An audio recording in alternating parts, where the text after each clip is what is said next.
Hello guys, it's Weng again. Kumusta? Mapagpalang araw sa ating lahat. Ayan, breadfruit muna tayo guys, no? Or rimas, na kung tawagin din sa amin ay pulo, no? Sa mga bandang Kabisayaan guys. So ito po ay napakasarap po nito mga kawing. Sobrang sarap po ito ng prutas na ito, no? So ito po ay kinakain lang ito kapag kahilaw. Pag hinog ito guys, hindi na siya masarap. So kailangan hinog pa talaga, ay hilaw pa talaga, kakainin mo na ito guys.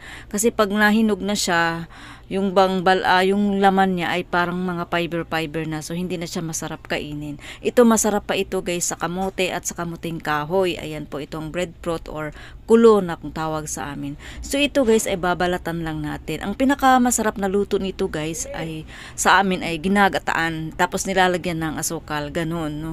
Ito po ay yung parang yung kanyang laman guys ay sobrang maumami, sobrang lambo, tapos parang malabo. Kung baga tawag sa amin, hindi ko alam kung anong tawag yan sa Tagalog, yung labo. Yung masarap, yung laman niya ba talagang sobrang umami talaga. So yan guys, tatanggalin natin yung pinakagitna. Ito ay walang buto guys, no? Wala itong buto. Ang magpa-propagate nito ay mula sa parang ugat po guys. So ito po ay slice na natin ng maliliit, tapos ay lagyan natin ng tubig, lagay natin sa kawali, tapos maglagay tayo ng tubig, and then ngayon ay siyempre maglagay ako ng gata, ganun. And then pagkatapos guys, ito ay masarap din itong imaruya, no? So lagyan lang natin ng asukal. Ganyan lang po ang pagluto sa amin. Simplihang merinda ito guys, pero sobrang sarap at napaka-healthy.